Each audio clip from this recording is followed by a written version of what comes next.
Cowboys Nation, Cowboys Nation, Cowboys Nation. We're going to have a little conversation about your owner, your general manager, Jerry Jones, saying that he's willing to break the bank. But we've heard it before. Let's have a little talk about it, see how we feel about it. We're going to talk about it right now. They are an accident waiting to happen. Stephen A, hush your mouth, talking all that noise. You can hate all you want, but we still them boys. Dirty, dirty D, Texas where we stay at. Me deciding order till you know that's where we play at. Hey, this year, this the payback. Yeah, we them Cowboys, and nah, we don't play that. Work, this is Cowboy Nation. Work, welcome to Cowboy Nation. Work, y'all can keep on hate. Work. Jerry Jones said that he is willing to break the bank this offseason. And most of us refuse to get excited about that, right? Because we've heard it before. You remember, what was it, 2 years ago, 3 years ago now, that he said, you know, I'm going to go all in so that we don't feel this way again, right? Yeah, we definitely have not felt that way again. We ain't been back to the playoffs since then. It's not all in. It didn't feel like all in. I think we would have been okay if he would have really went what we assumed was all in and then just didn't make the runs that we thought that we should have made. Like, at least we could say he did his job, right? But he didn't do anything. He didn't do anything, and it showed because our team didn't do anything. So the question is, why now would we believe he's willing to break the bank? Jerry, you haven't been willing to break the bank in about 15 years now.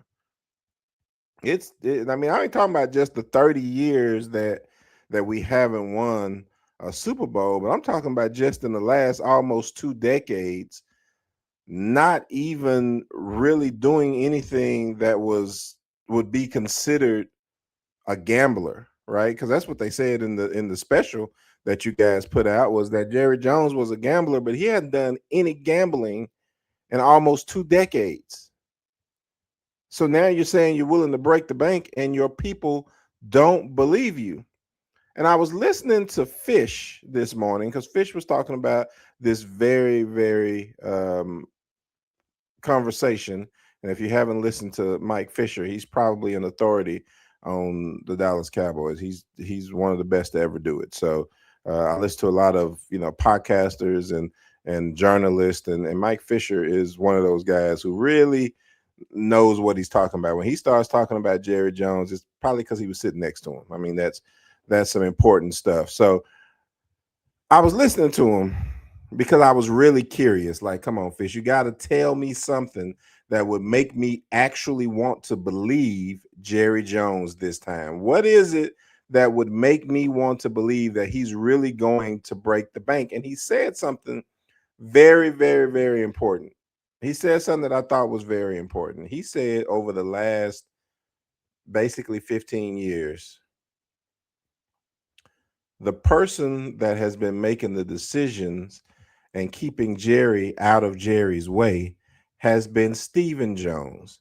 And Stephen Jones's philosophy is to be frugal, to be not necessarily cheap, but not to just be out there overspending, right? Trying to make decisions that keep the pocketbooks fat, basically, is the way that it looks. And that's not necessarily the way Jerry likes to do it, but that's the way that Stephen came in and was like, hey, Dad, we're not fit to let you continue to just blow stuff. And let's just be honest, Jerry at one point was trying to get back to his heyday and doing some stupid stuff. So at the time, it made sense. Stephen was like, hey, wait a minute now. We don't want to keep doing what we've been doing because this ain't working all the time. Sometimes you gamble and you win, and here lately you gambling the house away. So I can understand from that standpoint. I can understand, right? But after a while, it's like, ugh, like we're not doing anything. We're relying on whatever we can draft. We're not even playing in the free agency market. We're not doing the things that other teams are doing. And the free agency market now is different than it was 20 years ago, rather. So maybe it was just something new that they weren't as interested in being a part of. And Now, Jerry is like, man, look, I don't even know how much longer I'm going to be here. Right. And of course, he didn't say it like that. He's saying, look, I might want to retire. I don't see Jerry Jones retiring. Right. So we're talking about Jerry Jones saying, man, when I'm not here anymore, I want to be known as the guy with the most Super Bowls. Well, that's going to be difficult, right? Because there's a GM out there that's had 6 and you don't have but 3. So we'd have to get 4 more before you get up out of here. And it'd be great to go on a run. It would be really good to go on a run right now. But I don't know if that's possible. Like 4 of them would be possible with the age of your quarterback and different stuff like that, right? So, but those are the things that he's looking at now. And so Mike Fisher believes that yeah, Jerry is like, hey, look, I got just a few years to go, and I got to go back to doing what I want to do. I got to go back to gambling. I'm not fit to go out with y'all keeping me from being able to do what I want to do and us not winning. Right? Both those things aren't going to happen. Right? Either I'm gonna do what I want to do and we lose, or we gonna win and you do what you want to do. But it's not going to be you're gonna do what you want to do and we lose. Like that's not going to happen. So according to Fisher, he feels like look, Jerry is getting ready to start back to his gambling ways, getting ready to do some things, making bigger splashes and trying to do something right now because he doesn't have the time anymore. um Comment in the make a comment. Let me know, do you believe that Jerry is really willing to make some of these changes that he says he's willing to make? And do you think that the reason that he's making those changes is because he's old now? He don't have much longer. I mean, do you believe that there's some truth into that statement? I do. I believe that there's some truth into that statement. I believe that Jerry Jones is wanting to get to another Super Bowl, doesn't have a lot of time to do it, and is willing to basically break the bank, as he said, to ensure that he gets done. It's going to take some negotiating and some, a lot of different things, and he's going to try to do it himself, I believe. But I will say this: I like to look at things as what's happening now, right? And so if you just go back 1 year, the Dallas Cowboys definitely started playing in free agency. Last year's free agency was by far one of the better free agencies that we've had in years. Now, I'm not saying that every person that was picked up and every trade that we did was a win, right? The Jonathan Mingo trade clearly was not a win, right? Didn't work out for us at all. I can see the risk that you took and why you would have taken it, because if he would have been more of what he was anticipated to be, maybe got a fresh start, came over here and started doing George Pickens type things, we'd have been like, oh my God, we were geniuses, right? But that's not what happened. But then he backdoored that, realized that mistake, and said, you know what? Let's go get George Pickens. And you got to respect them for making that move, because there was years where we wouldn't have made that move. We tried to make it work with Tobert and Flournoy and I don't know, Trayshawn Holden, I guess. I don't know who all would have actually been on the team without a George Pickens, right? But then we saw some of the other things, some of the frugalness start to pay off, right, from Stephen Jones. And you can tell that when you do things like from the running back situation, we still didn't just go out there and swing to the fences and get, Derrick Henry type of player, right? But understanding that we needed to do something, we took a risk on 2 old guys. Well, 1 old guy and then 1 guy that was injured, right? An injured guy and an old guy. We took a risk on them and we said, hey, one of these guys hopefully is going to be able to get the job done with what we already have. And then we drafted a running back, right? That was kind of a mutual fund of decision making, right? Like, hey, look, we know we need to do something with the running back room. There's nothing within our price range that we want to be able to do. So we're going to get this injured guy and hope he does well. We're going to get this old guy to see what he's going to do. We're going to take a rookie and draft him. And we're going to take those three things. And then we don't even know about that one rookie. So we're going to go get another rookie and Phil Maffa.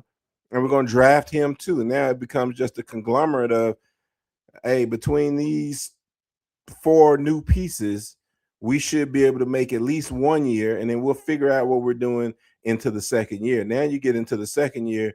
Obviously, Miles Sanders definitely shouldn't be around. If you haven't watched my last podcast where I talked about 5 players that we desperately need to make sure we're not trying to bring back, Miles Sanders is definitely one of them.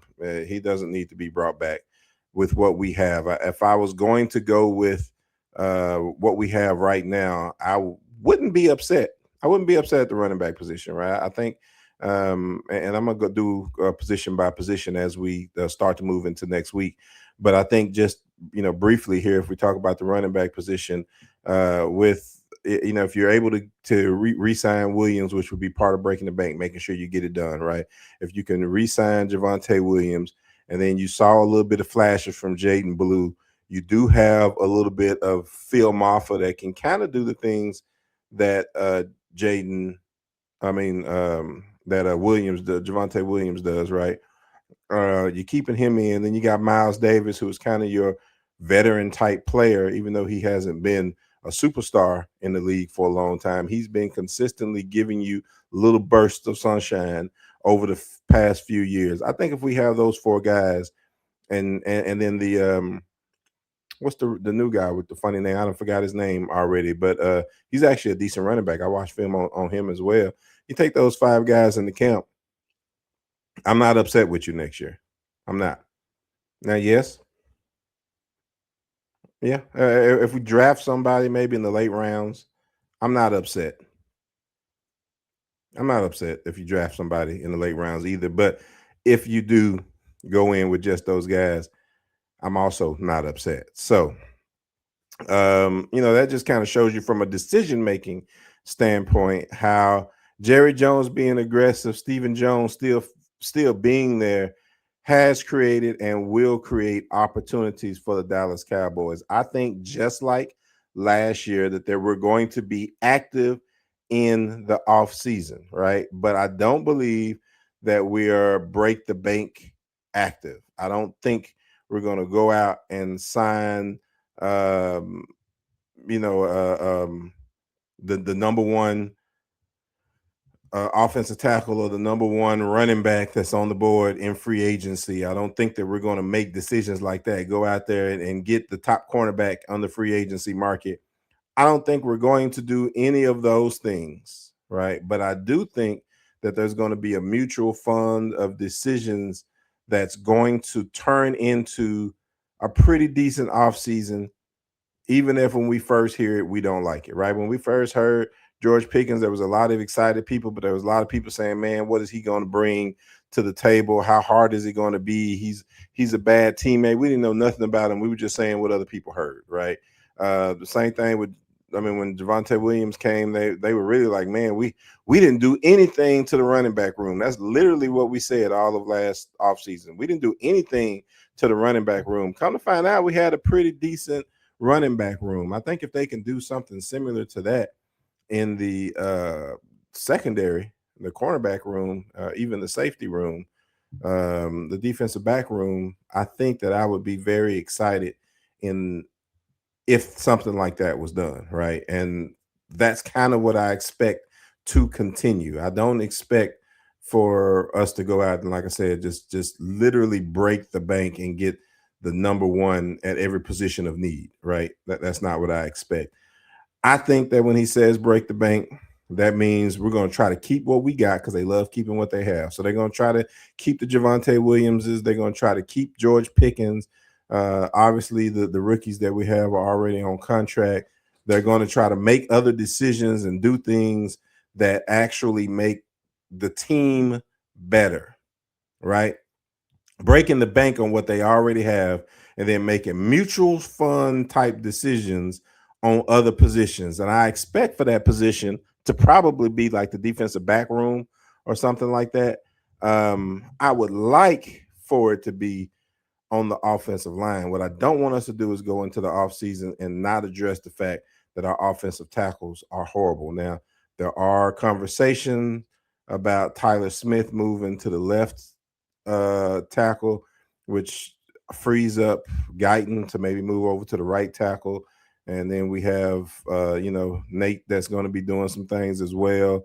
And, at that point, maybe you are looking for another guard. I have a video out for a good guard that is, has some injury problems with the Jets. He may be let go. Maybe we pick him up. Maybe we plug him into a guard situation because he's a starting caliber offensive guard, just not a starting caliber offensive tackle. Now, if you know anything about football, offensive guards come in at a cheaper rate than the tackles do. So now that gives us an opportunity to spend a little less money in free agency to bring him in and then renegotiate where we can give Tyler Smith more money over a certain amount of time. It doesn't necessarily count against the cap this year. Some of the things that we can do to kind of play around with numbers. And that's a possibility. Again, those are the type of mutual fund type decisions that I'm talking about will probably be made this offseason. So I guess what I'm telling you is I halfway believe Jerry Jones. I do think that to a point he's going to be breaking the bank, but I think that's going to be breaking the bank on the players that the Cowboys already have. His version of all in is we're going to get right back to where we were, try to bring in the same core players that we had last year, who we thought were good, and then we're going to go all in our draft and with a few other positions to try to fill in the holes that we had. I do believe that Jerry Jones feel like there are way less holes than the fans feel like we have. I think that there are a lot of players that the fans have absolutely no hope or excitement for, that they still feel are going to be good players. Some of the things that I've heard is really in the same room that I've been talking about already, like the cornerback room, right? There's still going to be a lot of hope in Deron Bland being a great slot corner, right? There's going to be a lot of hope in Siobhan Ravel being great on the outside. So in their eyes, we really only need one more guy, and we got a good starting piece. We're going to have some conversation when I get on the cornerback room next week, because I was very excited about Zion Childress, and then all of a sudden we didn't really have. I know they just re-signed him again. I like for him to get some opportunities and different things like that, but I don't want for that to be what you see in previous times. That would have been your answer, right? Zion Childress, he did great last offseason. He's going to come in and save the day for us, and we wouldn't have done anything else. And I don't think that that's what the Dallas Cowboys are going to be. So I believe that they're actually going to step up and do some things to address. I just don't think that it's going to be a situation where we are grabbing the top guys in the position rooms that we need. We're not going to go out there and take the top free agent at cornerback. That's just not, in my opinion, that's not going to be the Cowboys' style. They're going to go out and kind of do what they did with running back last year. But then they're going to fill in with some decent positions. I feel that way. I've always liked some of the players, and sometimes we get lucky with players and bringing in players, and yes, we take misses. There's no perfect teams out there. So every once in a while you end up with Miles Sanders. Every once in a while you bring Zeke back and hope he's going to do well. Those are bad decisions, right? But sometimes we end up with good decisions, with Javonte Williams that nobody believed was going to be what he actually is. So that's what I got for you guys today, man. I'm glad that you guys tuned in. If you liked everything, please hit the like button, thumbs up button. Let the algorithm know that you're messing around with Defending the Boys. Definitely go in and hit subscribe. I'm still trying to get to 1,000 subscribers before the offseason is over with. And that's pretty much all I got for you. If you have any questions, anything you want me to cover, definitely put it in the comments. If you haven't noticed, I definitely go through my comments and I comment back. I talk back to you. And if you say something smart to me, you're going to catch D. Will. Hey, this is Defending the Boys. I am your host, D. Will. I'm out. I'll holler at y'all later.